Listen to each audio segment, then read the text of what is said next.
শুভ তোকে যতই উল্টো পাল্টা বোঝাক, যতই তোকে সাপোর্ট করে, তুই ওই আকাশ সেনকে কি করে বিয়ে করতে পারলি মা?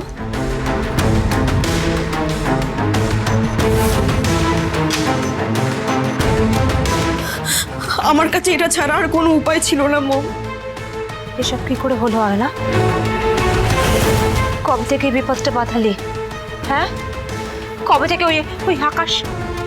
কই কই তোর মুখে তো আগে কখনো এরকম ওর নাম তো শুনিনি। হ্যাঁ, তুই তো খারাপই বলতি, ওর সম্বন্ধে তো কখনো ভালো। তাহলে এই বাচ্চা কি রে আয়না?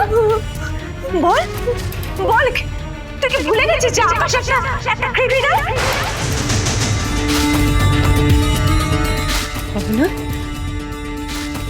আকাশকে কোনো জোর জবরদস্তি তো না না না না না মম, না এসব বলো না প্লিজ, এসব কিছু হয়নি। তাহলে কি হয়েছিল? কি হয়েছিল যে তুই এখনো চোখ তুলে দেখাতে পারছিস না? কি হয়েছিল যে আমরা লজ্জায় মরে যাচ্ছি না? সত্যিটা যে কি সেটা তো আমি কাউকে বলতেই পারছি না। আমাদের সবার চোখে তুলো দিয়ে কবে থেকে তুই ওই আকাশের সাথে সম্পর্কে জড়ালি বল? বল না, চুপ করে থাকিস না। কি হচ্ছে? সত্যিটা বল। এই অবস্থায় উনি যদি জানতে পারেন তুমি প্রেগনেন্ট এবং তোমার বয়ফ্রেন্ড পালিয়েছে, তাহলে কি হবে বলো তো? তাহলে তো বিষয়টা খুবই গম্ভীর হয়ে যাবে, তাই না? সত্যি একটাই মম, সত্যি একটাই, আকাশের সাথে আমার বিয়েটা হয়ে গেছে। ও আমার সন্তানের বাবা। তুই কার দিকে তাকাচ্ছিলিস? হ্যাঁ, কে কে আছে দরজার বাইরে? দেখি। কই কই কেউ কেউ তো। কার সাথে এত লুকোচুরি হয় না? হ্যাঁ, এই লুকোচুরি খেলাটা কার সাথে? আমার সাথে হয় না? এখনো সময় আছে মা, সত্যিটা বলে দে।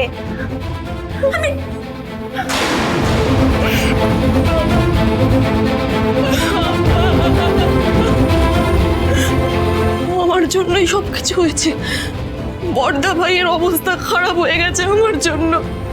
ওইটুকু একটা ছোট বাচ্চাও মারা হয়েছে, সব আমার জন্য। আমি তো সবটা জানতাম, তবু আমার কিচ্ছু বলার নেই মম। আমাকে ক্ষমা করো তুমি।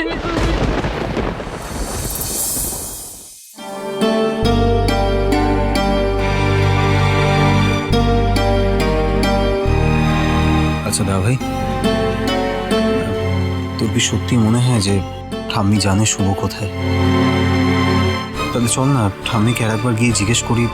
দরকারে আমরা পা ধরে ক্ষমা চাইবো, তাতে যদি সত্যিটা বলে। কোনো লাভ নেই রীতি, ঠাম্মি বলবে না, বিশ্বাস কর। আমি অনেকবার ট্রাই করেছি এবং ঠাম্মি ক্লিয়ারলি আমাকে বলে দিয়েছে যদি কিছু জানে তাও আমাকে বলবে না। আসলে কি বলতো, ঠাম্মিকে আমি খুব ডিসঅ্যাপয়েন্ট করেছি। বাকিদের মতো আমিও শুভকে ভুল বুঝেছি এবং সেটা ঠাম্মি মেনে নিতে পারিনি। এবং এই গিল্টটাতে আমি নিজেও সারা জীবন মরবো, জানিস তো। দেখ দা ভাই, একটা কথা তো সত্যি যে সেদিন তুই শুভর হয়ে কোনো স্ট্যান্ড নিসনি, কোনো প্রতিবাদ তুই করিসনি। শুভ তো অনেকবার ব্যাপারটা আমাদের বোঝাতে চাইছিল, কিন্তু প্লিজ প্লিজ প্লিজ তুই অ্যাটলিস্ট আমার দিকটা বোঝ। আমি তখন পাজলড হয়ে গেছিলাম। ছোট কাম্মা তখন অস্থির অস্থির করছে, অয়নাও বলে দিল যে শুভ মিথ্যে কথা বলছে। আমি কি করতাম? তুই অ্যাটলিস্ট আমার দিকটা বোঝ। আচ্ছা এক মিনিট, অয়নাকে আকাশ সেন ব্ল্যাকমেল করেনি তো? একদমই, দ্যাটস আ বিগ পসিবিলিটি। আর একটা কথাও সত্যি, জানিস তো, এ বাড়িতে আজ আমার আর কতটাই বা অধিকার আছে। যার জন্মেরই ঠিক নেই তার সব বিষয়ে কথা বলা ঠিক না। আমি কিন্তু তোকে আগেও বলেছি, আবারও বলছি, এই ধরনের কথা তুই কিন্তু আর ফার্দার মাথায় আনবি না। পসিবল নয় সত্যি, এটাই আমার জীবনের সত্যি। নিজের সন্তানের এত কষ্ট আমি দেখতে পাচ্ছি না ঠাকুর। আমার অমন লক্ষ্মীমন্ত বউটা দুধের শিশুটাকে নিয়ে কোথায় পড়ে আছে কেউ জানে না। আদি হয়তো ঠিকই বলেছিল, এই সব কিছুর জন্য হয়তো আমি দায়ী। আমি যদি এ বাড়িতে না আসতাম তাহলে হয়তো আমার আদিটার এই অবস্থা হতো না এই বাড়িতে। কাল ভোর হলেই আমি এ বাড়ি থেকে চুপচাপ চলে যাব না। আর শুভও তো নেই এ বাড়িতে। স্যার বাদ দিয়ে সব কথা, কেশবের খাওয়ার সময় হয়ে গেছে। কেশব শোনা চ্যাম্প, চলো হ্যাঁ আমরা খেয়ে নি। যাবে? খেয়ে নি, অনেকক্ষণ ধরে তো খেলা করেছে। আমি খাবো তো, আমি গেম এলে হবে তো। গেম? কি গেম? মামা চিকেট। মাম্মা সিক্রেট? আমি বুঝলাম না কেশব, মাম্মা কি তোমার সঙ্গে কন্ট্যাক্ট করেছিল? রীতি জানিস তোমার কেন জানি না মনে হচ্ছে শুভ ঠিক কেশবের সঙ্গে কন্ট্যাক্ট করেছিল।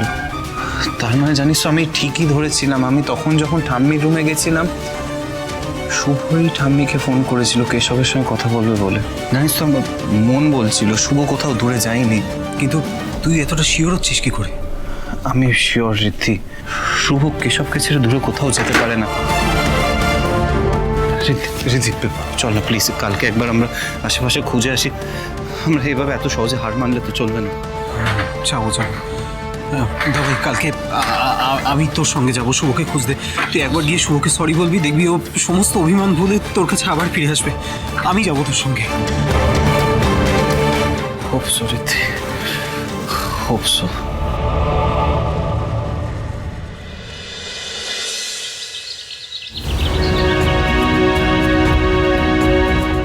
এই যে এসে গেছে আমাদের পাড়ার নতুন পায়রা। এই এই যে মেয়ে গটগটিয়ে চললে কোথায়? দেখছো না লাইনে সবাই দাঁড়িয়ে আছে? এখানে একটাই কল ঘর, আমরা সবাই ওখানেই যাই। যাও গিয়ে লাইনে গিয়ে দাঁড়াও। ও আমি দেখতে পাইনি আসলে। কেন, চোখে কি পট্টি বেঁধে আছো নাকি?